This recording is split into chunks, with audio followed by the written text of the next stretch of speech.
3, 2, 1, jedziemy z koksem. Nagrywamy dzisiaj z Manhattanu. Za mną biblioteka. Proszę bardzo. Ciekawe w ogóle, jak to wyjdzie. Nawet nie wiem w sumie, czy dobrze patrzę w tą kamerę, bo to jest pierwsze wideo, które nagrywam właśnie w taki sposób na żywo i właśnie z głośnego Manhattanu, tak jak słychać. Praktycznie samo centrum Manhattanu, jeżeli Manhattan ma jakieś centrum, ale powiedzmy Midtown Manhattan. No i dzisiaj porozmawiamy sobie o tym, co lubią wszyscy: pieniądze. Policzymy po prostu koszta życia w Nowym Jorku. Ja powiem wam, jak to wygląda z mojego doświadczenia. Idę się schować do jednego z moich ulubionych parków tutaj właśnie na Manhattanie, Bryant Park. Jest naprawdę zajebisty. Pokażę wam zresztą. No i myślę, że będzie trochę ciszej, także lepiej będzie mnie po prostu słuchać. Niestety nie mam jeszcze mikrofonu, zaopatrzę się w niego niedługo, ale mam nadzieję, że jakoś to wyjdzie. Albo że lepiej niż jakoś. No i właśnie jesteśmy. Bryant Park. Proszę bardzo. Pełno ludzi. Tak w ogóle to jest strasznie gorąco. O, jakie fajne krzesełka. Akurat czekałem na mnie w tym piekącym słońcu. Ale chyba siądę, albo też w sumie nie. Może poszukam czegoś w cieniu. No ale zobaczcie, tak to wygląda.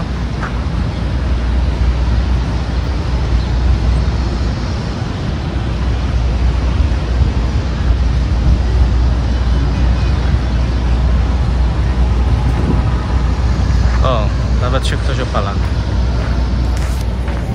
No i na sam początek muszę wam powiedzieć bardzo niemiłą, niefajną informację.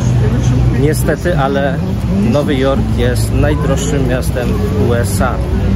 Według różnych rankingów, statystyk, to jest po prostu najdroższe miasto. I to najdroższe pod każdym względem, albo prawie każdym względem, dlatego że czytałem kiedyś właśnie takie statystyki i były wydzielone koszta, czyli m.in. housing, zakwaterowanie, wynajem pokoju, czy tam mieszkania, do mieszkania, jedzenie, służba zdrowia i coś tam jeszcze, rachunki ogólnie. No i pewnie się też mieścił w tym ubezpieczenia i ubezpieczenia samochodu. O to mi chodziło. No i Nowy Jork wypada niestety najgorzej. Albo we wszystkich z tych kategorii, albo w większości. Na pewno jeżeli chodzi o housing i jeżeli chodzi o jedzenie, to właśnie najdroższe miasto w USA. W ogóle muszę wam powiedzieć, a może nie powinienem się przyznawać do tego, ale ja się wstydzę nagrywać w miejscach publicznych, a szczególnie mówiąc po angielsku, no ale teraz mówię po polsku, czyli mniej osób może mnie zrozumieć, także spoko, ale pracuję nad tym. Dobra, powiedzmy, że znalazłem miejsce, żeby usiąść już normalnie jak człowiek i zacząć nagrywać. A w sumie nie pasowało mi tam. No to jedziemy, nagrywamy stąd. A więc tak, pierwsza sprawa, jeżeli chodzi o właśnie zakwaterowanie, mieszkanie, pokoje, to powiem wam po prostu, jakie są średnie ceny wynajmu pokoi czy też mieszkań. Wszystko zależy, ale żeby nie było takich banałów, to powiedzmy, że średnia cena z mojego doświadczenia, z mojej wiedzy za pokój kształtuje się od powiedzmy $600 do nawet $1500. Tak, 1500. Myślałem, że być może nawet trochę drożej czasami. I to zależy od lokalizacji i wiadomo od standardu. Tutaj w tej okolicy, w której ja wynajmuję, Queens, a dokładnie Kew Gardens, bo samo Queens, tak żebyście wiedzieli, jedna z 5 głównych dzielnic, to jest powierzchnia taka mniej więcej jak Gdańsk, bo kiedyś sprawdzałem. Więc jeżeli ktoś wam mówi na przykład Queens albo Brooklyn, no to wam mówi tyle co nic. Bo po prostu to są bardzo duże tereny. No i teraz tak, Queens, Kew Gardens, Forest Hills, powiedzmy, jak sobie wygooglujecie, albo zaraz tutaj wrzucę w sumie mapę. Takie pokoje od 600 do powiedzmy $900,000 coś znajdziecie. Taki przedział. Jeżeli chodzi o Manhattan, no to wiadomo jest najdrożej, no nie? Tam pokoje od 1000 w górę, nawet więcej niż od 1000. Właśnie myślę, coś takiego około 1200, 1500, może być nawet więcej. Wiadomo, nie ma takich pieniędzy, których nie dałoby się wydać, nie? Ale powiedzmy, to jest taki przedział. 800, 600 do 1500. Bardzo dużo zresztą. Dla porównania, w takiej kwocie w wielu innych stanach, w większości chyba nawet, możecie mieć całe mieszkanie, całą kawalerkę.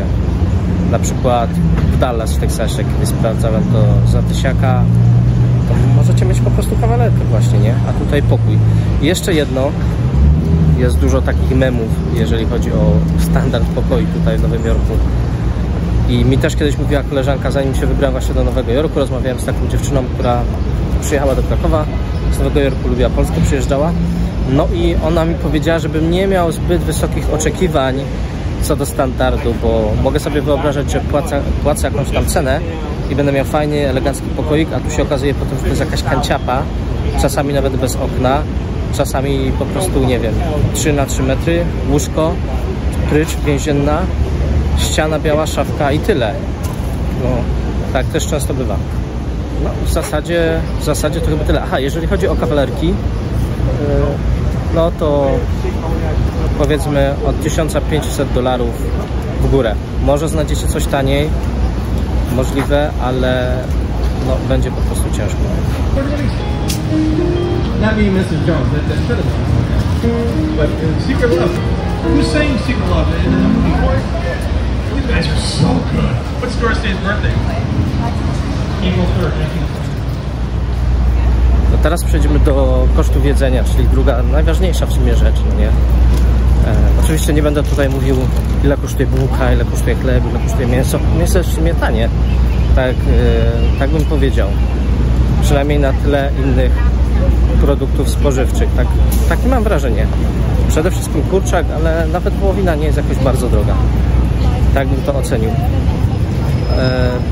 Powiedzmy, że średnio miesięcznie, wiadomo, zależy ile jecie, ale zakładam taki scenariusz też, że gotujecie sami i powiedzmy, to jest jedzenie, które właśnie kupujecie, gotujecie, dajmy na to 3-4 posiłki dziennie. No, ja jem średnio 4 posiłki dziennie i to jest wydatek, kupując w marketach też powiedzmy takich przeciętnych, czyli ani nie najdroższych, ani nie najtańszych i nie oszczędzając jakoś bardzo na tym jedzeniu, ale też nie kupując wszystkiego, co jest najdroższe, czyli takie powiedzmy wypośrodkowane.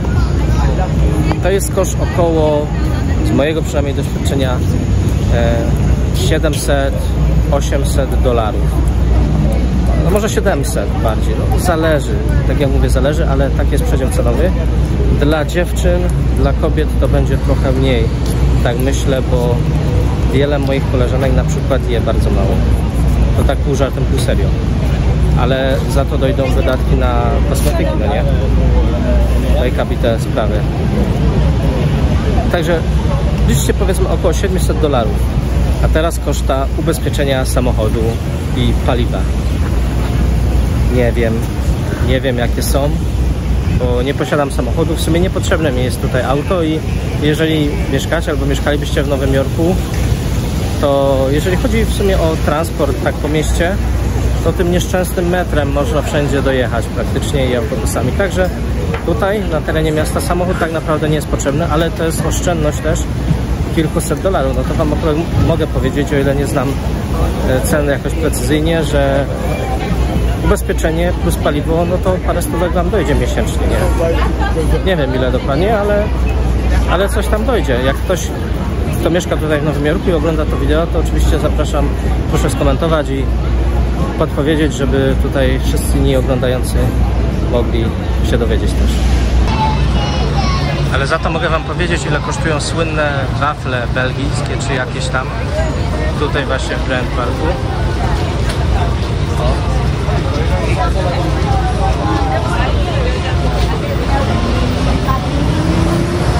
Taki bonus, jak będziecie w Nowym Jorku i będziecie chcieli sobie przyjść na deser, to już wiecie, ile kosztują takie na przykład wafle.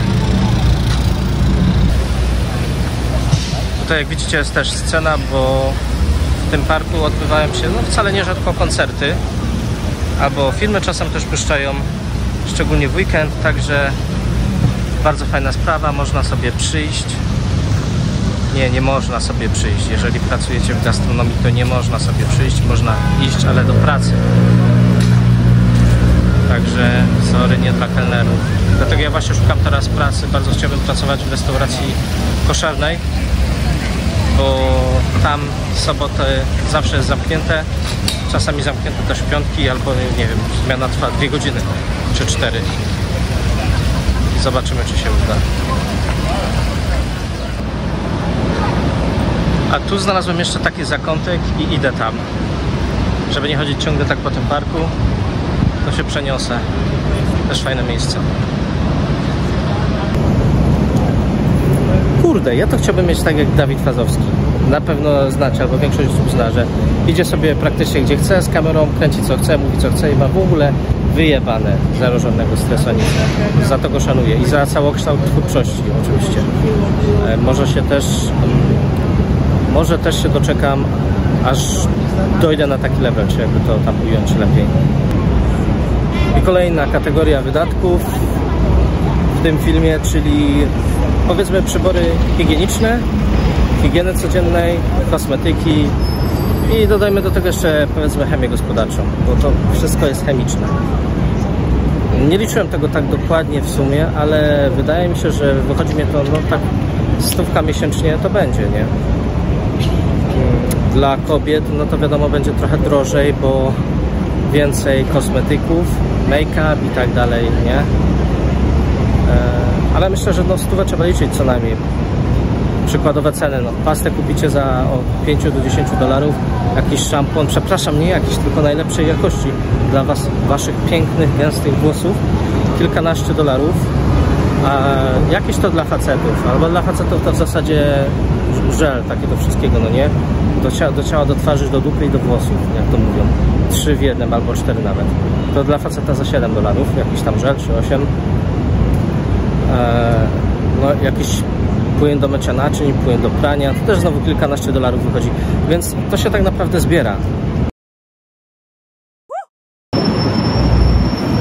I kolejny wydatek, bo prawie o tym zapomniałem, a to bardzo ważna rzecz i podstawowa w sumie i to zaskoczyło mnie tak naprawdę, że to jest takie drogie w USA po prostu.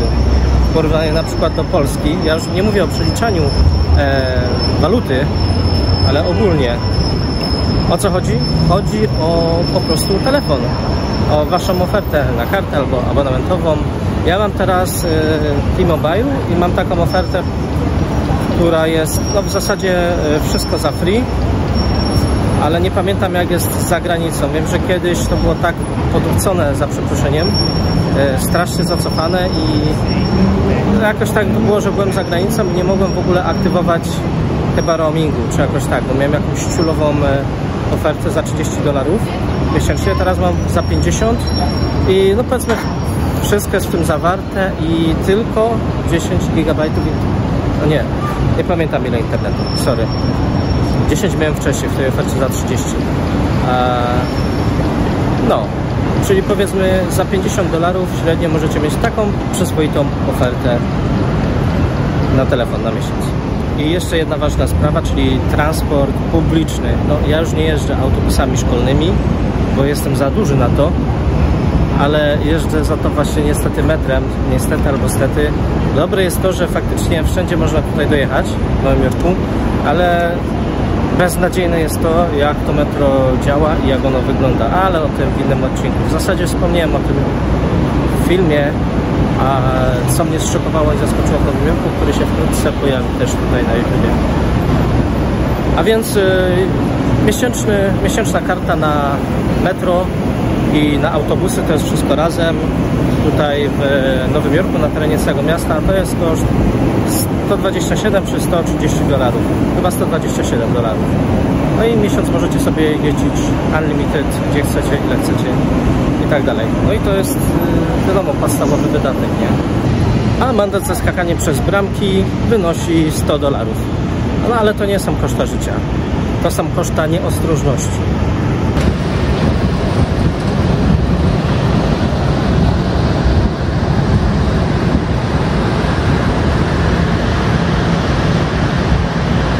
I I zostaje nam najgorsza jeszcze rzecz na sam koniec, a może od tego powinienem zacząć, czyli ubezpieczenie. Albo brak ubezpieczenia, bo dużo osób nie ma ubezpieczenia. Ale jeżeli chcecie mieć ubezpieczenie, to już w ogóle może nie skomplikowany, ale bardzo rozwinięty temat, więc też bardzo tutaj uogólnię. Ubezpieczenie możecie mieć czasami za free, czasami powiedzmy, ja miałem na przykład taką ofertę z pracy, tam wychodziło bodajże $30 tygodniowo albo $50 tygodniowo. To nie były jakieś oczywiście zajebiste ubezpieczenia, takie powiedzmy średnie, no nie? Średnie ubezpieczenie, też uogólniając. No i wiadomo, wszystko ponad to można też mieć. Czyli załóżmy, że macie ubezpieczenie za $200 miesięcznie albo 100.